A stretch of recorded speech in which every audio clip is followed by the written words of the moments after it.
Hi dears, welcome back to our channel. നമ്മൾ ഇന്നൊരു princess cut sari blouse cut ചെയ്തെടുക്കുന്നതിൻ്റെ second വീഡിയോയാണ് ഇടുന്നത്. പാർട്ടായിട്ടാണ് നമ്മൾ ഇടുന്നത്. അപ്പോൾ കുറച്ച് സ്ലോയിലും പറഞ്ഞു തരാൻ പറ്റും. ഏതൊരാൾക്കും സ്വന്തം അളവിൽ കട്ട് ചെയ്യാവുന്ന രീതിയിലാണ് നമ്മളിപ്പോൾ ഇവിടെ എല്ലാ അളവുകളും കാര്യങ്ങളും എല്ലാം പറയുന്നത്. ഇതിൻ്റെ ഫസ്റ്റ് വീഡിയോ നമ്മൾ ഇതിൻ്റെ തൊട്ട് മുന്നേ ഇട്ടിട്ടുണ്ട്, അത് കണ്ടു നോക്കണേ. അതിൻ്റെ ബാക്കിയായിട്ടാണ് ഇപ്പം നമ്മൾ പറയുന്നത്. ഫ്രണ്ട് പോർഷൻ നമ്മൾ ഓൾറെഡി കട്ട് ചെയ്ത് വെച്ചിട്ടുണ്ട്. ഇനി അതിൻ്റെ ബാക്കി ക്ലോത്തിൽ നിന്ന് നമ്മൾ ബാക്ക് പോർഷനാണ് കട്ട് ചെയ്യുന്നത്. ഇപ്പോൾ നമ്മുടെ ക്ലോത്തിനെ രണ്ടായിട്ട് ഫോൾഡ് ചെയ്ത് ക്ലോസ് ആയ സൈഡ് നമ്മുടെ സൈഡിൽ വരുന്ന രീതിയിൽ വെച്ച് കൊടുത്ത് നമ്മൾ ആദ്യമേ കട്ട് ചെയ്ത് വെച്ചിരിക്കുന്ന ഫ്രണ്ട് പോർഷൻ ഇതിലേക്ക് അറ്റാച്ച് ചെയ്ത് കൊടുക്കുകയാണ് ചെയ്യുന്നത്.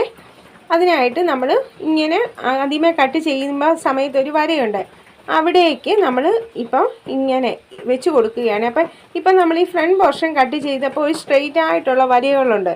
ആ വരയും നമ്മളിപ്പം വെച്ച് കൊടുത്തിരിക്കുന്ന നമ്മുടെ ഇപ്പോൾ കട്ട് ചെയ്യാനുള്ള ബാക്ക് പോർഷൻ കട്ട് ചെയ്യാനുള്ള ക്ലോത്തിൻ്റെ വരയും തമ്മിൽ ഇതുപോലെ നമ്മൾ സ്ട്രെയിറ്റ് ആയിട്ട് കറക്റ്റ് ലെവലായിട്ട് വെച്ച് കൊടുക്കുകയാണ് ആദ്യമേ ചെയ്യേണ്ടത്. അവിടെ കറക്റ്റായിട്ട് നമ്മൾ ചെയ്ത് കൊടുക്കണം. അതിനുശേഷം നമ്മൾ ഈ ഫ്രണ്ട് പോർഷൻ്റെ ഷോൾഡർ ഭാഗം എല്ലാം ഇതുപോലെ നമ്മൾ ട്രേസ് ചെയ്ത് എടുക്കുകയാണ് ചെയ്യുന്നത്. ഇവിടെ എല്ലാം നമ്മൾ ഇതുപോലെ നല്ല നീറ്റായിട്ട് ഇങ്ങനെ നമ്മൾ ചെയ്തെടുക്കുകയാണ് ചെയ്യേണ്ടത്. ഇനി നമ്മൾ ഈ ഒരു ഭാഗം കൂടുതലായിട്ട് നിൽക്കുന്നത് ഇങ്ങനെ മടക്കി ആദ്യമേ കാണുന്ന ആ ഒരു വരയുണ്ട്, ആ വര വരുന്ന ലെവലിൽ നമ്മൾ ഇതുപോലെ മടക്കി കൊടുത്ത് ഈ ഒരു ഭാഗം നമ്മൾ ഈ താഴേക്ക് ഇങ്ങനെ മാർക്ക് ചെയ്ത് കൊടുക്കുകയാണ് ചെയ്യേണ്ടത്. അപ്പോൾ നമുക്ക് വിട്ട് അത്രയും മതിയേ. ഇനി നമ്മൾ ഇവിടെ ഇങ്ങനെ നമ്മൾ വെച്ച് കൊടുത്തതിന് ശേഷം നമ്മൾ ഈ ഫ്രണ്ട് പോർഷൻ നമ്മൾ ഇതിൽ നിന്ന് റിമൂവ് ചെയ്യുകയാണ് ചെയ്യുന്നത്. നമ്മളിങ്ങനെ എടുത്തങ്ങ് മാറ്റുകയാണ് ചെയ്യുന്നത്. ഇനിയിപ്പം ബാക്ക് പോർഷൻ്റെ ഈ ഒരു ഭാഗം നമ്മളിങ്ങനെ സ്ട്രെയിറ്റിൽ വരച്ച് കൊടുക്കുന്നു. നെക്ക് വിട്ട് നമ്മളിവിടെ മാർക്ക് ചെയ്ത് വെച്ചിട്ടുണ്ട്. നെക്ക് വിട്ട് നമ്മളിപ്പം 2.25 ഇഞ്ചാണ് കൊടുത്തിരിക്കുന്നത്. ഓരോരുത്തരും അവനവൻ്റെ അളവിൽ കൊടുത്തോണം. ഇതെല്ലാം ഫ്രണ്ട് പോർഷൻ കട്ട് ചെയ്യുന്നതിനകത്ത് എല്ലാ അളവുകളും നമ്മൾ പറഞ്ഞിട്ടുണ്ട്. അത് കണ്ടതിന് ശേഷം മാത്രമേ ഇത് നമ്മൾ ബാലൻസ് ആയിട്ട് എടുക്കാവുള്ളേ. എന്നിട്ട് നമ്മൾ നെക്കിന് 8 ഇഞ്ചാണ് കൊടുത്തിരിക്കുന്നത് ഡെപ്ത്ത്. അതിനുശേഷം 2.25 ഇഞ്ച് തന്നെ നമ്മൾ വിട്ട് കൊടുക്കുകയാണ്. 2.25 ഇഞ്ച് എന്നൊക്കെ പറയുമ്പോൾ നല്ല വൈഡായിട്ട് കിട്ടും. 38 ഇഞ്ച് ചെസ്റ്റ് സൈസിലാണ് നമ്മളിപ്പം കട്ട് ചെയ്യുന്നത്. അതുകൊണ്ടാണ് നമ്മൾ ഇങ്ങനെ കട്ട് ചെയ്തെടുക്കുന്നത്. അതിനുശേഷം നമ്മൾ ഇവിടം ഇങ്ങനെയൊന്ന് വരച്ച് കൊടുത്താൽ മതി. നല്ല നീറ്റായിട്ട് നമുക്ക് ഇങ്ങനെ ചെയ്യുമ്പോൾ കിട്ടുമേ. നമ്മൾ നല്ലൊരു റൗണ്ട് കിട്ടും. നമ്മളിപ്പം ബാക്ക് പോർഷനാണ് കട്ട് ചെയ്ത് എടുക്കുന്നത്.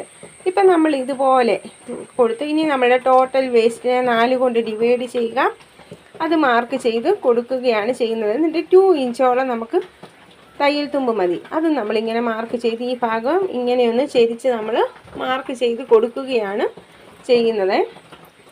ഇങ്ങനെ ഇപ്പം നല്ല നീറ്റായിട്ട് നമുക്കിതുപോലെ വരച്ചെടുക്കാൻ സാധിക്കുമേ. നമ്മളുടെ വീഡിയോസൊക്കെ ഇഷ്ടപ്പെടുന്നുള്ള സപ്പോർട്ട് ചെയ്യണേ. സബ്സ്ക്രൈബ് ചെയ്യുകയും ഓൾ എന്നുള്ള ഓപ്ഷൻ ക്ലിക്ക് ചെയ്യുകയും വീഡിയോ ഫുള്ളായിട്ട് കാണുകയൊക്കെ ചെയ്യണേ. അതുപോലെ തന്നെ നമുക്കൊരു ഇൻസ്റ്റയുണ്ട്, ഫേസ്ബുക്കുണ്ട്, അതുകൂടെ ഒന്ന് സപ്പോർട്ട് ചെയ്യണേ. നമ്മളിനി ഇതിങ്ങനെ നല്ല നീറ്റായിട്ട് കട്ട് ചെയ്തെടുക്കുകയാണ്. ഇങ്ങനെ നല്ല നീറ്റായിട്ട് നമ്മൾ കട്ട് ചെയ്ത് എടുത്തതിന് ശേഷം നമ്മൾ ഈ ബാക്ക് പോർഷൻ ഇതുപോലെ നിവർത്തി വെച്ച് കൊടുക്കുന്നു. ഫ്രണ്ട് പോർഷൻ നമ്മൾ നേരത്തെ കട്ട് ചെയ്ത് വെച്ചിരുന്നു. ബാക്ക് പോർഷനൂടെ കട്ട് ചെയ്തതിന് ശേഷം മാത്രം കട്ട് ചെയ്യേണ്ട കുറേ കാര്യങ്ങളുണ്ട്. അതാണ് നമ്മളിനി ഇപ്പോൾ ചെയ്യാൻ പോകുന്നത്. അതായത് ആം ഹോളുകൾ കറക്റ്റായിട്ട് ഒരുപോലെ നമ്മളിപ്പം ബാക്ക് പോർഷൻ വെച്ചാണ് കട്ട് ചെയ്തിരിക്കുന്നത്. അതുകൊണ്ട് തന്നെ ബാക്ക് പോർഷൻ ഇതുപോലെ കട്ട് ചെയ്തെടുത്തതിന് ശേഷം മാത്രം നമ്മൾ ഈ ഫ്രണ്ട് പോർഷൻ കട്ട് ചെയ്ത് കൊടുക്കുകയാണ് ചെയ്യുന്നത്. ഇത് ഒരുമിച്ചിട്ടൊക്കെയാണ് നമ്മൾ കട്ട് ചെയ്ത് ആദ്യമേ എടുത്തിരിക്കുന്നത്. അതെല്ലാം നമ്മൾ ഫ്രണ്ട് പോർഷൻ കട്ട് ചെയ്യുമ്പോൾ പ്രത്യേകം പറഞ്ഞിട്ടുണ്ട്. അപ്പോൾ ആ വീഡിയോ ഒന്ന് കണ്ടു നോക്കണേ. അതിൻ്റെ ബാലൻസായിട്ട് മാത്രം ഇത് കണ്ടാലേ ഇത് മനസ്സിലാകത്തുള്ളൂ.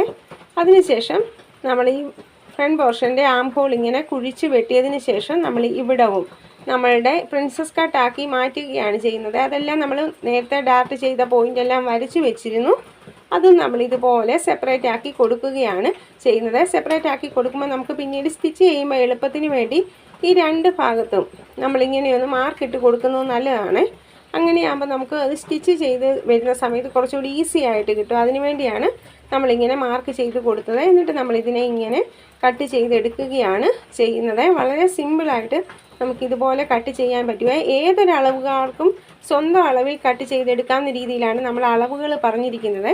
അതിനുശേഷം ഈ ഒരു ഭാഗം ഇത്രയും നമ്മൾ ഇങ്ങനെ മാറ്റി എടുക്കുകയാണ് ചെയ്യുന്നത്. ഇങ്ങനെ കട്ട് ചെയ്ത് മാറ്റുന്നു. അപ്പം നമുക്ക് ഇത്രയും ഇങ്ങനെ കിട്ടുകയാണ് ചെയ്യുന്നത്. അപ്പം നമ്മളുടെ ഫ്രണ്ട് പോർഷൻ്റെ ഭാഗം കട്ട് ചെയ്ത് ഇത്രയും വരെ കട്ട് ചെയ്ത് എടുക്കുന്നത് നേരത്തെ വീഡിയോ കണ്ടതിന് ശേഷം മാത്രം ഈ വീഡിയോ കാണണേ, എങ്കിലേ ഇത് മനസ്സിലാകത്തുള്ളൂ. എന്നിട്ട് നമുക്ക് ഇതുപോലെ നിവർത്തി കൊടുക്കാം. അതിനുശേഷം നമുക്ക് നമ്മളുടെ മെയിൻ ക്ലോത്തുമായിട്ടൊക്കെ അറ്റാച്ച് ചെയ്തെടുത്തതിന് ശേഷമാണ് ബാക്കി ഭാഗങ്ങൾ സ്റ്റിച്ച് ചെയ്യുന്നത്. അതെല്ലാം പാർട്ടായിട്ട് ഇടാവേ. അപ്പം വളരെ കുറച്ചുകൂടെ സ്ലോയിൽ കാണിക്കാൻ വേണ്ടിയാണ് നമ്മളിങ്ങനെ ഈ വീഡിയോ ഇട്ടിരിക്കുന്നത്. അതിനുശേഷം നമ്മൾ ഇതുപോലെ മാർക്ക് ചെയ്ത പോയിന്റുകൾ എവിടെയാണോ വരുന്നതെന്ന് നോക്കി ഇതുപോലെ വെച്ച് കൊടുത്താൽ മതി. അപ്പോൾ സിമ്പിളായിട്ട് നമുക്കിങ്ങനെ അറ്റാച്ച് ചെയ്ത് കൊടുക്കാൻ സാധിക്കും. ഇതെല്ലാം അറ്റാച്ച് ചെയ്യുന്ന വീഡിയോ അടുത്ത ദിവസം തന്നെ ഇടാവേ. അപ്പോൾ ഇഷ്ടപ്പെട്ടാൽ സപ്പോർട്ട് ചെയ്യണേ.